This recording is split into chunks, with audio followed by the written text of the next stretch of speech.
ETV ప్రేక్షకులకి నమస్కారం. Triple-X detergent soap శుభమస్తు కార్యక్రమానికి స్వాగతం. ఈనాడు శుభమస్తు కార్యక్రమంలోని గ్రహఫల మంచంలో గ్రహాల యొక్క స్థితిగతులు, వాటి యొక్క శుభాశుభ ఫలితాల గురించి పరిశీలిద్దాం.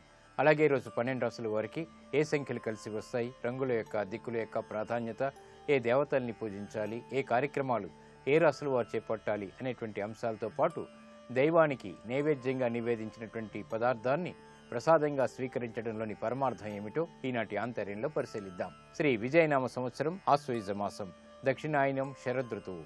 ఈరోజు ఆశ్వయుజ బహుళ ఏకాదశి, దీన్నే రమేకాదశి అంటాం.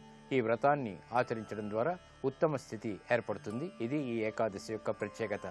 ఈరోజు వారం సౌమ్యవారం లేదా బుధవారం, ఏకాదశితో కూడినటువంటి బుధవారం నాడు చేసేటువంటి విష్ణు పూజలు ఉత్తమ ఫలితాలను కలిగిస్తాయి, గ్రహశాంతికి దోహదపడతాయి. ముఖ్యంగా బుధుడి ద్వారా ఏర్పడేటువంటి ప్రతికూలత తగ్గుతుంది. ఈరోజు నక్షత్రం పుబ్బా నక్షత్రం. ఈ పుబ్బా నక్షత్రంలో ఈరోజు ఏ పాదంలో పుట్టినప్పటికీ కూడా పుట్టినటువంటి వారికి సామాన్య శాంతి తప్పనిసరి. అలాగే ఈరోజు పుబ్బా నక్షత్రంలో పుట్టేటువంటి వారికి శుక్ర మహాదశ తోటి ప్రారంభమవుతుంది. శుక్రుడు యొక్క ప్రస్తుత స్థితి ధనస్సు రాశి ప్రవేశం కాబట్టి బృహస్పతి యొక్క వీక్షణ ఉంటుంది కాబట్టి ఇది మంచి యోగాన్ని కలిగిస్తుంది. ఈ బృహస్పతి శుక్రుల యొక్క పరస్పర వీక్షణ చాలా మంచిది. ఉత్తమమైనటువంటి జ్ఞానాన్ని, విద్యని కలిగించడంలో ఇది దోహదపడుతుంది. ఇక ఈరోజు 12 రాశుల వారికి ఏర్పడేటువంటి శుభాశుభ ఫలితాలను పరిశీలిద్దాం. ముందుగా మేషరాశి. ఈరోజు మేషరాశి వారిని పరిశీలించినట్టయితే ఆర్థిక పరమైనటువంటి విషయాల్లో మెల్లమెల్లగా అభివృద్ధి గోచరిస్తుంది. వ్యాపార నిమిత్తమే చేపట్టేటువంటి కార్యక్రమాల్లో ఏర్పడినటువంటి సమస్యలకు పరిష్కారాలు కూడా దొరుకుతాయి. వృత్తిపరమైనటువంటి వ్యవహారాల్లో జాప్యాలని నివారించుకోగలుగుతారు. ఆరోగ్య విషయంలో మంచి మార్పులు చోటు చేసుకుంటాయి. ఆనందకర సంఘటనల ద్వారా విజయాన్ని చేజిక్కించుకునేటువంటి అవకాశాలు కూడా దగ్గరవుతాయి. కుటుంబ సఖ్యతలో ఏర్పడినటువంటి అనిశ్చితి తొలగిపోతుంది. ఆరోగ్యంలో మంచి మార్పులు ఏర్పడతాయి. ఈ రోజు మీ అదృష్ట సంఖ్య 5, ఆకుపచ్చ వర్ణం రక్షణకి తోడ్పడుతుంది. ఉత్తర దిక్కు ప్రయాణాలు శుభకరం. అనుకూల దైవం శ్రీ మహావిష్ణువు. ఈ రోజు మీరు మహావిష్ణువుని దర్శించటం, నమస్కరించటం, విష్ణు సహస్రనామం పఠించడం వంటి ఉత్తమ చర్యలు ఆరోగ్య రక్షణకి తోడ్పడుతుంది, ఆర్థిక అభివృద్ధికి దోహదపడుతుంది. ఆర్థిక ప్రయత్నాలు ఈ రోజు మీకు లాభిస్తాయి. ఈ రోజు వృషభ రాశి వారిని పరిశీలించినట్టయితే ఆకస్మిక ఆర్థిక పరిణామాలు ఆనందాన్ని కలిగిస్తాయి. సంతోష వార్తలు వింటారు. కుటుంబ సఖ్యత ఏర్పడుతుంది. చేపట్టేటువంటి కార్యక్రమాలు ప్రోత్సాహాన్ని కలిగిస్తాయి. విద్యాపరమైనటువంటి విషయాల్లో విజయాలు చేజిక్కించుకోగలుగుతారు. శత్రువులు మిత్రులు అవుతారు. కోర్టు సంబంధిత వ్యవహారాలు బాగా కలిసి వస్తాయి. స్థిరాస్తి విషయాల్లో ఆశించినటువంటి ఫలితాలు దక్కుతాయి. ఈ రోజు మీ అదృష్ట సంఖ్య 2, తెలుపు వర్ణం ప్రశాంతతను పెంచుతుంది. తూర్పు దిక్కు ప్రయాణాలు శుభకరం. అనుకూల దైవం మహాగణపతి. ఈ రోజు మీరు మహాగణపతిని దర్శించటం, నమస్కరించటం, పూజించటం, గణపతి ఉపనిషత్తు పఠించడం వంటి ఉత్తమ చర్యలు గ్రహ అనుకూలతని పెంపొందింపచేస్తుంది, కార్యసిద్ధికి దోహదపడుతుంది. వ్యాపార నూతన ఒప్పందాలు ఈ రోజు మీకు లాభిస్తాయి. ఈ రోజు మిథున రాశి వారిని పరిశీలించినట్టయితే సత్సంబంధాలు కలిగి ఉంటారు. చేపట్టేటువంటి కార్యక్రమాల్లో బాధ్యతలు పెరిగినప్పటికీ సక్రమ నిర్వహణ కొనసాగుతుంది. వ్యాపార ఒప్పందాల విషయంలో ఏర్పడినటువంటి పేచీలకు స్వస్తి చెప్పగలుగుతారు. నూతన కార్యక్రమాలు ఉద్యోగరీత్యా కూడా చేపట్టగలుగుతారు. గృహ విషయాల్లో ఏర్పడినటువంటి చిరాకు సంఘటనల్ని దూరం చేసుకోగలుగుతారు. ఆనందకర వాతావరణం అన్ని రంగాల వారికి క్రమక్రమంగా ఏర్పడుతుంది. ఈ రోజు మీ అదృష్ట సంఖ్య 5, ఆకుపచ్చ వర్ణం రక్షణకి తోడ్పడుతుంది. ఉత్తర దిక్కు ప్రయాణాలు శుభకరం. అనుకూల దైవం శ్రీ వెంకటేశ్వర స్వామి. ఈ రోజు మీరు వెంకటేశ్వర స్వామిని దర్శించడం, నమస్కరించడం, పూజించడం ద్వారా ఉత్తమ ఫలితాలు లభిస్తాయి. ఆనందకర సంఘటనల్ని ఆహ్వానించగలుగుతారు. విద్యా సంబంధిత ప్రయత్నాలు ఈ రోజు మీకు లాభిస్తాయి.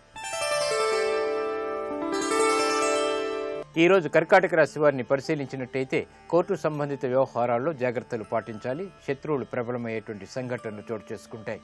ఆరోగ్యపరమైనటువంటి చిక్కులు ఏర్పడతాయి. నూతన కార్యక్రమాల విషయంలో విఘ్నాలని చవిచూస్తారు. ఒప్పందాల విషయంలో జాగ్రత్తతో కూడినటువంటి నిర్ణయాలు తప్పనిసరి. ఆరోగ్య క్రమశిక్షణ లోపిస్తుంది. ఈ రోజు మీ అదృష్ట సంఖ్య 5, ఆకుపచ్చ వర్ణం రక్షణకి తోడ్పడుతుంది. ఉత్తర దిక్కు ప్రయాణాలు శుభకరం. అనుకూల దైవం మహాకాళి. ఈ రోజు మీరు మహాకాళి అమ్మవారిని దర్శించడం, నమస్కరించడం, పూజించడం ద్వారా గ్రహ ప్రతికూలత దూరం అవుతుంది. ఆనందకర సంఘటనల్ని ఆహ్వానించగలుగుతారు. గృహ సంబంధిత కార్యక్రమాలు ఈ రోజు మీకు సంతృప్తిని కలిగిస్తాయి.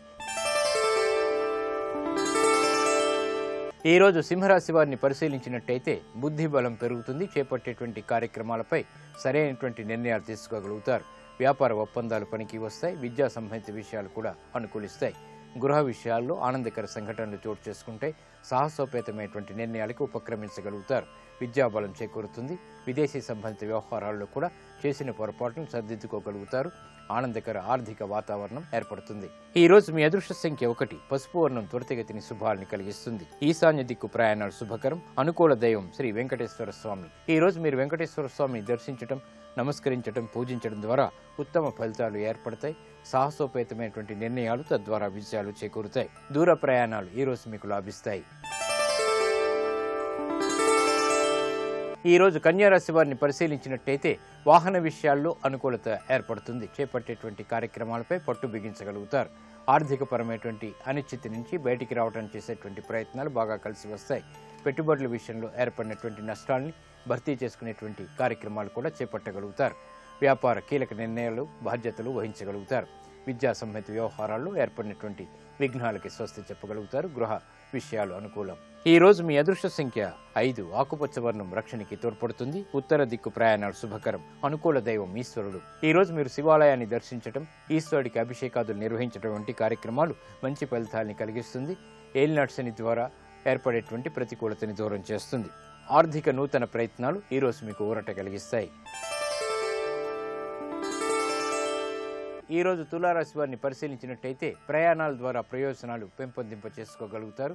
ఆశించినటువంటి ప్రయోజనాలు వ్యాపార రీత్యా దగ్గరవుతాయి. సాహసంతో కూడినటువంటి కార్యక్రమ నిర్వహణ కొనసాగించగలుగుతారు. అదృష్ట సంఘటనలు వృత్తిరీత్యా ఏర్పడతాయి. నూతన కార్యక్రమాలని నిస్సంకోచంగా ప్రారంభించగలిగేటువంటి సంఘటనలు చోటు చేసుకుంటాయి. వ్యాపార అభివృద్ధికి చేపట్టేటువంటి కార్యక్రమాలు కూడా కలిసి వస్తాయి. గృహ విషయాల్లో ఏర్పడినటువంటి అనిశ్చితి తొలగిపోతుంది. ఆరోగ్యం పదిలం. ఈ రోజు మీ అదృష్ట సంఖ్య 6. తెలుపు వర్ణం ప్రశాంతతని పెంచుతుంది. తూర్పు దిక్కు ప్రయాణాలు శుభకరం. అనుకూల దైవం దక్షిణామూర్తి. ఈ రోజు మీరు దక్షిణామూర్తి స్వామిని దర్శించటం, నమస్కరించటం, పూజించడం వంటి కార్యక్రమాలు ఉత్తమ ఫలితాన్ని కలిగిస్తుంది. గ్రహ శాంతికి దోహదపడుతుంది. స్థిరాస్తి నిర్ణయాలు ఈ రోజు మీకు లాభిస్తాయి. ఈ రోజు వృశ్చిక రాశి వారిని పరిశీలించినట్టయితే ఆర్థికపరమైనటువంటి వ్యవహారాల్లో అనుకూల మార్పులు చోటు చేసుకుంటాయి. ఆనందాన్ని కలిగిస్తాయి. పెట్టుబడుల విషయంలో కూడా ఆనందకర వార్తలు వింటారు. వృత్తిపరమైనటువంటి వ్యవహారాల్లో అభివృద్ధి గోచరిస్తుంది. శారీరక శ్రమ అధికంగా ఉన్నప్పటికీ విజయాలను చేజిక్కించుకోగలుగుతారు. నూతన కార్యక్రమాలను ప్రారంభించగలుగుతారు. గృహ విషయాల్లో ఆనందకర వాతావరణం కొనసాగుతుంది. ప్రయాణాల ద్వారా ప్రయోజనాల్ని పొందగలుగుతారు. లాభదాయకమైనటువంటి కార్యక్రమ నిర్వహణ వృత్తిలో చోటు చేసుకుంటుంది. ఈ రోజు మీ అదృష్ట సంఖ్య 3. పసుపు వర్ణం త్వరితగతిని శుభాల్ని కలిగిస్తుంది. ఈశాన్య దిక్కు ప్రయాణాలు శుభకరం. అనుకూల దైవం ఈశ్వరుడు. ఈ రోజు మీరు శివాలయాన్ని దర్శించడం, ఈశ్వరుడికి అభిషేకాదులు నిర్వహించడం వంటి కార్యక్రమాలు ఆర్థికపరమైనటువంటి అంశాల్లో ఏర్పడినటువంటి అనిశ్చితిని తొలగిస్తుంది. లాభాలను చేకూరుస్తుంది. విదేశీ సంబంధిత ప్రయాణాలు, సంభాషణలు, ప్రక్రియలు ఈ రోజు మీకు లాభిస్తాయి. ఈ రోజు ధనుసు రాశి వారిని పరిశీలించినట్టయితే ఆరోగ్యంలో మంచి మార్పులు చోటు చేసుకుంటే ఆర్థిక పుష్టి ఏర్పడుతుంది. నూతన ఒప్పందాలు పనికి వస్తాయి. వ్యాపార ప్రయోజనాలు ఆశించినంత ఫలితాలని కలిగిస్తాయి. కార్యాల్లో కార్యసిద్ధి ఏర్పడుతుంది. గృహ విషయాలు బాగా అనుకూలిస్తే ప్రాధాన్యత పెరుగుతుంది. ఈ రోజు మీ అదృష్ట సంఖ్య 3. తెలుపు వర్ణం ప్రశాంతతని పెంచుతుంది. తూర్పు దిక్కు ప్రయాణాలు శుభకరం. అనుకూల దైవం మహాకాళి. ఈ రోజు మీరు మహాకాళి అమ్మవారిని దర్శించడం, నమస్కరించడం, పూజించడం ద్వారా ఆర్థిక ప్రయోజనాల్ని వేగవంతంగా పొందగలుగుతారు. పెట్టుబడులు ఈ రోజు మీకు బాగా లాభిస్తాయి. ఈ రోజు మకర రాశి వారిని పరిశీలించినట్టయితే ఆర్థిక విషయాల్లో చిరు సమస్యలు ఉన్నప్పటికీ నిలదొక్కుకోగలుగుతారు. కుటుంబ వ్యవహారాల్లో ఏర్పడినటువంటి పేచీలకు స్వస్తి చెప్పగలుగుతారు. నూతన కార్యక్రమాలు జాప్యంతో ముగుస్తాయి. విజయ పరంపర వ్యాపారీత్యా ఉన్నప్పటికీ మానసిక ఆందోళన కొనసాగుతుంది. వృత్తిపరమైనటువంటి వ్యవహారాల్లో కీలక బాధ్యతలు ఏర్పడతాయి. నూతన కార్యక్రమాలు విద్యాపరంగా చేపట్టవలసినటువంటి ఆవశ్యకత ఉంటుంది. ఉద్యోగ సంబంధిత వ్యవహారాల్లో జాగ్రత్తతో కూడినటువంటి నిర్ణయాలు తప్పనిసరి. ఈ రోజు మీ అదృష్ట సంఖ్య 2. తెలుపు వర్ణం ప్రశాంతతని పెంచుతుంది. తూర్పు దిక్కు ప్రయాణాలు శుభకరం. అనుకూల దైవం మహాకాళి. ఈ రోజు మీరు మహాకాళి అమ్మవారిని దర్శించడం, నమస్కరించడం, పూజించడం వంటి ఉత్తమ చర్యలు కుజుడు ద్వారా ఏర్పడేటువంటి ఆకస్మిక విపత్తుల్ని దూరం చేస్తుంది. ప్రయాణాల్లో రక్షణకి తోడ్పడుతుంది. వ్యాపార నూతన ఒప్పందాలు ఈ రోజు మీకు ఊరట కలిగిస్తాయి. ఈ రోజు కుంభరాశి వారిని పరిశీలించినట్టయితే వాహన సౌఖ్యం ఏర్పడుతుంది. నూతన వస్తు కొనుగోలు వంటివి ఆనందాన్ని కలిగిస్తాయి. ప్రయోజనాన్ని కలిగించేటువంటి కార్యక్రమ నిర్వహణ కొనసాగించగలుగుతారు. సఖ్యత పెరుగుతుంది. కుటుంబ వ్యవహారాల్లో ఏర్పడినటువంటి అనిశ్చితి తొలగిపోతుంది. కార్యక్రమ నిర్వహణలో నైపుణ్యం ప్రదర్శించగలుగుతారు. విద్యాపరమైనటువంటి బలం చేకూరుతుంది. విదేశీ వ్యవహారాలు కలిసి వస్తాయి. ఈ రోజు మీ అదృష్ట సంఖ్య 9. ఎరుపు వర్ణం ధైర్యాన్ని కలిగిస్తుంది. పడమట దిక్కు ప్రయాణాలు శుభకరం. అనుకూల దైవం ఆంజనేయ స్వామి. ఈరోజు మీరు ఆంజనేయ స్వామిని దర్శించడం, నమస్కరించడం, తమలపాకులతో పూజించడం వంటి ఉత్తమ చర్యలు గ్రహ అనుకూలతని పెంపొందింపచేస్తుంది, ఆనందకర సంఘటనల్ని ఆహ్వానిస్తుంది. నూతన కార్యాలు, కార్యక్రమాలు ఈరోజు మీకు సంతృప్తిని కలిగిస్తాయి. ఈరోజు మీనరాశి వారిని పరిశీలించినట్టయితే ఉద్యోగ సంబంధిత వ్యవహారాల్లో చిరు సమస్యలు తలెత్తుతాయి కాబట్టి జాగ్రత్తలు వహించాలి. ఆర్థికపరమైనటువంటి చిక్కుల నుంచి బయటికి రావడానికి చేసేటువంటి ప్రయత్నాలు ఊరట కలిగిస్తాయి. విద్యాపరమైనటువంటి వ్యవహారాలు బాగా కలిసి వస్తాయి. విదేశీ సంబంధిత వ్యవహారాల్లో అనుకూలత ఏర్పడుతుంది. ఆశించినటువంటి ప్రయోజనాలు వ్యాపారరీత్యా ఆలస్యంగానైనా పొందగలుగుతారు. ఆరోగ్య విషయంలో చిరు సమస్యలు కొనసాగుతాయి. ప్రయాణాల విషయంలో జాగ్రత్తలు పాటించాలి. ఈ రోజు మీ అదృష్ట సంఖ్య 1. ఎరుపు వర్ణం ధైర్యాన్ని కలిగిస్తుంది. తూర్పు దిక్కు ప్రయాణాలు శుభకరం. అనుకూల దైవం సుబ్రహ్మణ్య స్వామి. ఈ రోజు మీరు సుబ్రహ్మణ్య స్వామిని దర్శించడం, నమస్కరించడం, పూజించడం ద్వారా శత్రు భీతి పోతుంది. ఆశించినటువంటి ప్రయోజనాలు ఆర్థికంగా పొందగలుగుతారు. విదేశీ సంబంధిత వ్యవహారాలు, సంభాషణలు ఈ రోజు మీకు లాభిస్తాయి.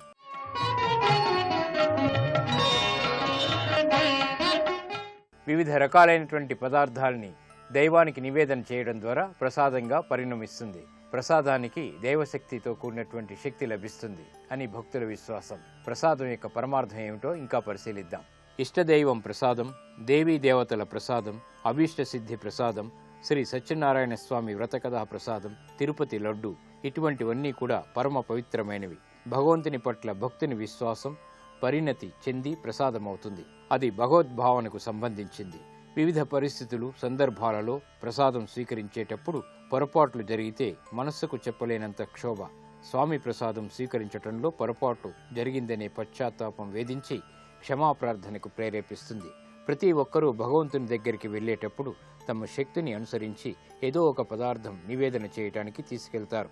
భగవంతునికి నివేదన చేయటంలో సమర్పణ భావం తొనికిసలాడుతుంది. స్వామి ప్రసాదం అల్పాల్పంగా తాను స్వీకరించి మిగతాది అధిక సంఖ్యాకులకు పంచటంలో ఆనందానుభూతి కలుగుతుంది. ఈ ప్రక్రియ సద్భావన మన సంస్కృతి మహాత్మ్యాన్ని చాటుతుంది. సర్వ సమభావానికి ఇది అభివ్యక్తి. ఆధ్యాత్మిక దర్శనంలోని ఔదార్యం, సమన్వయ చింతన ఇటువంటివన్నీ కూడా ప్రేరేపిస్తుంది. మిఠాయిలు, పిండి వంటలు, పండ్లు, పాలు, తేనె, పంచామృతం, తులసీదళం ఏదైనా ప్రసాదంగా పంచవచ్చు. ఒకసారి పరమేశ్వరునికి నివేదన చేయడంతో దానికి అనుష్ఠాగతమైన పవిత్రత సిద్ధిస్తుంది. అందులో భక్తుని సమర్పణ భావం, భగవంతుని అస్తిత్వ భావన మేళవించి అద్భుతమైనటువంటి ఆకర్షణ ఏర్పడుతుంది. తరచు భక్తులకు ప్రసాద స్వీకరణ ఎలా ప్రభావితం చేసిందో మనం వింటూ ఉంటాం. ప్రసాదం స్వీకరించేటప్పుడు శారీరకంగా దాని రుచి అనుభవించటం ఒక ఎత్తు అయితే, మానసికంగా కలిగేటువంటి శాంతి మరొక అనుభూతి. ఇవే కాక పరోక్షంగా ఆధ్యాత్మికంగా కలిగే పరిణతి మనకు కనపడదు, కానీ దాని ప్రభావం ఉంటుంది. అది అద్వితీయమైంది. స్వామి ప్రసాదం స్వల్పంగా స్వీకరించి కొందరు భక్తులు దీర్ఘకాలం ఆరోగ్యంగా ఉండి ధ్యాన నిమగ్నులై ఉంటారు. కొన్ని దేవాలయాల్లో తీర్థం మాత్రమే నివేదన చేయబడుతుంది. మరికొన్ని ఆలయాల్లో కొబ్బరికాయలో నీరు మాత్రమే సమర్పించబడుతుంది. ఏదైనా నివేదన చేయబడి పవిత్రతను పొందుతుంది. ప్రసాదం భగవంతుని యొక్క ఆశీర్వాదం. స్వామికి నివేదన చేయటంలో, ప్రసాదం స్వీకరించడంలోనూ కూడా పుణ్యార్జనే కాక అపార సుఖశాంతులు లభిస్తాయి. గ్రహశాంతి ఏర్పడుతుంది. ఇది నేటి ఆంతర్యం. ఇప్పుడు గ్రహయోగంలో గ్రహాల యొక్క స్థితిగతులు, ఈరోజు ముఖ్యంగా చేపట్టవలసినటువంటి కార్యక్రమాల గురించి తెలుసుకుంటారు. నేటి గ్రహయోగాన్ని పరిశీలించినట్లయితే బుధుడు మిత్రక్షేత్రమైనటువంటి తులారాశిలో సంచరిస్తున్నాడు. బుధుడి యొక్క బలాన్ని ద్విగుణీకృతం చేసి అనుకూల ఫలితాలను పొందటానికి ఈరోజు ఆకుపచ్చని వస్త్రాలను ధరించి గణపతిని సంకటనాశక గణేశ స్తోత్రంతో ఆరాధన చేస్తూ శనగపిండితో తయారు చేయబడినటువంటి లడ్డూలను నివేదన చేయటం ద్వారా అన్ని కార్యాలలో విజయాన్ని సాధించవచ్చు. ప్రధానంగా ఈరోజు రమా ఏకాదశి. విష్ణుమూర్తికి సంబంధించిన ఆరాధన చేయటం ద్వారా విష్ణుమూర్తిని జాజి పూలతో పూజిస్తూ ఓం కేశవాయ నమః అనేటటువంటి మంత్రాన్ని వీలైనన్ని సార్లు జపం చేయటం ద్వారా విష్ణుమూర్తి యొక్క అనుగ్రహాన్ని పొంది ఉద్యోగ వ్యాపారాలలో, ఆర్థిక వ్యవహారాలలో చక్కటి ప్రయోజనాన్ని పొందవచ్చు. అంతేకాకుండా ఈరోజు ప్రధానంగా మీ గృహంలో ప్రధాన ద్వారం ఉన్న గదిలో పెసలను చల్లి బయటకు వెళ్ళటం ద్వారా సర్వ కార్యాలలో విజయాన్ని సాధించడానికి ఆస్కారం ఉంది.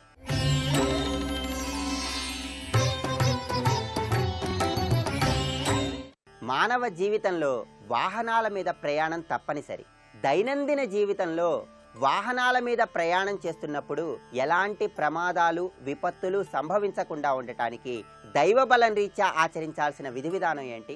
దుర్గమమైనటువంటి కష్టాలను తొలగింపజేసే తల్లి దుర్గాదేవి. ఆ దుర్గాదేవిని క్షేమంకరీదేవిగా భావిస్తూ ఏదైనా శుక్రవారం నాడు దుర్గాదేవి చిత్రపటానికి మీ గృహంలో ఎర్రటి పూలమాలను ఉంచి దుర్గాదేవికి 2 నిమ్మకాయలను నివేదన చేయాలి. వాటిలో ఒక నిమ్మకాయని తీసుకొని పసుపు కుంకుమ చల్లి ఆ నిమ్మకాయని మీరు ప్రయాణం చేసేటటువంటి వాహనంలో ఉంచటం ద్వారా వాహనాల వల్ల సంభవించబోయేటటువంటి అన్ని రకాలైన విపత్తుల నుండి బయటపడి చక్కటి ప్రయాణాన్ని చేయటానికి ఆస్కారం ఉంది. ఇవి ఈనాటి గ్రహఫలం అంశంలోని విశేషాలు. గృహబలం అంశంలో వాస్తు విశేషాలు తెలుసుకుందాం.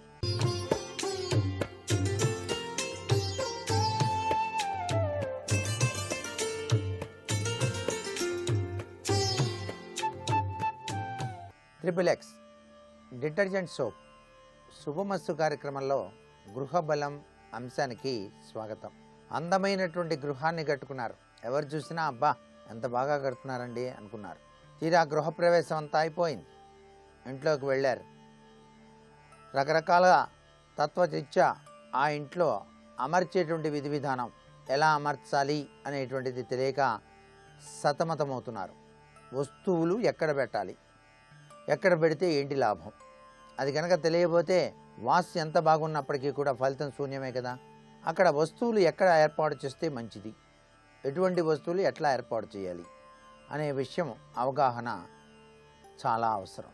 అందుకనే గృహం కట్టుకోగానే ఎటువంటి రంగులు వేయాలి, రంగులు వేసిన తర్వాత ఏ గదిలో ఎటువంటి సామాను ఏర్పాటు చేసుకోవాలి, ఆ సామాను కూడా ఏ దిశలో ఏ దిక్కులో ఎక్కడ ఉంటే మంచిది, ఇవన్నీ తెలుసుకోకపోయినట్లయితే గృహంలో వాస్తురీత్యా తప్పు లేకపోయినా మీరు అమర్చినటువంటి వస్తువుల విషయంలో కనుక ఏమాత్రం తప్పున్నా ఎంత ప్రయత్నం చేసినా ఆ ఇంట్లో ఆర్థిక పురోభివృద్ధి జరగదు. ఆర్థిక పురోభివృద్ధి జరగడానికి, ఆరోగ్యకరమైనటువంటి జీవితాన్ని గడపడానికి ఇంటిలోని సామాన్లు అమరిక కూడా బాగా పనిచేస్తుంది అనేటువంటి విషయాన్ని ఇక్కడ మనం అవగాహన చేసుకోవాలి. ఫ్రిడ్జులు ఉన్నాయి. ఫ్రిడ్జ్ కొనుక్కొని వచ్చారు, చాలా సంతోషం. ఆ ఫ్రిడ్జు ఎక్కడైనా సరే గదికి, హాల్కి ఎక్కడైనా ఏర్పాటు చేసుకోవచ్చు. ఈశాన్యంలో మాత్రం ఏర్పాటు చేయకూడదు. ఇక ఎక్కడైనా ఏర్పాటు చేసుకోండి, తప్పేం లేదు. ఇకపోతే భోజనాలు చేద్దాం అనుకుంటున్నామండి. ఆ భోజనాలకి మరి డైనింగ్ హాలు, ఆ డైనింగ్ టేబుల్ ఎట్లా ఉండాలి, ఆ టేబుల్ ఎక్కడ వేసుకొని ఎటువైపు కూర్చుంటే మంచిది అని చెప్పేసి చాలామంది భావిస్తూ ఉంటారు. కోటి విద్యలు కూటి కొరకే. ఒక గృహంలో భోజనం చేసామంటే ఎంత ఆనందంగా ఉంటుందో. కడుపు నిండా హాయిగా తినాలి కదా. ఈ భోజనం తినటం కూడాను ఒక యోగం అండి. ఆ యోగం కూడా వాస్తురీత్యానే ఉంటుంది. ఒక్కొక్కళ్ళ ఇంటికి భోజనానికి వెళ్తే 33 కూరలు వేసి పెట్టినా సరే ఆకలి కాదు, తినబుద్ధి కాదు. ఎందుకంటే వాళ్ళు అమర్చినటువంటి ఆ యొక్క డైనింగ్ టేబుల్లో ఉన్నటువంటి దోషం. డైనింగ్ టేబుల్ ఎప్పుడూ కూడా గుండ్రంగా ఉండకూడదండి, చక్కగా స్క్వేర్లో ఉండాలి. ఆ స్క్వేర్కి పూర్తిగా అంచులు మాత్రం కొద్దిగా వంపు తిరిగి ఉండొచ్చు, తప్పులేదు. అలా ఉన్నటువంటి డైనింగ్ టేబుల్ ముందు భాగాన ఉండి వీళ్ళు కూర్చొని తినేటువంటి విధానం మంచిది. ఈ టేబుల్ ఎక్కడ ఉండాలి? ఇంట్లో తూర్పు లేదా పడమరకు మాత్రం ముఖం చేసే విధంగా భోజనాలు చేసే ఏర్పాటు చేసుకోవడం చాలా మంచిది. పడమర వైపు కనుక చూస్తూ కనుక భోజనాలు చేస్తే కీర్తి ప్రతిష్టలు బాగా వస్తాయి.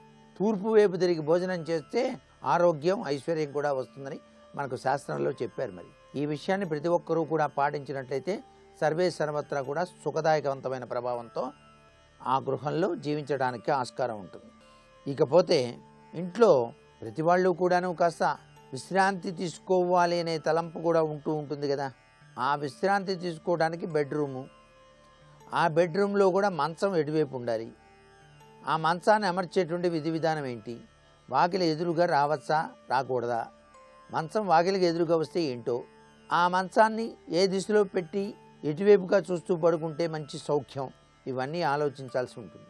పడక గదిలో మంచాన్ని ఏర్పాటు చేసేటువంటి విధానం తల ఎప్పుడూ కూడా దక్షిణ దిశగా ఉండేటట్టుగా పడుకోవాలి.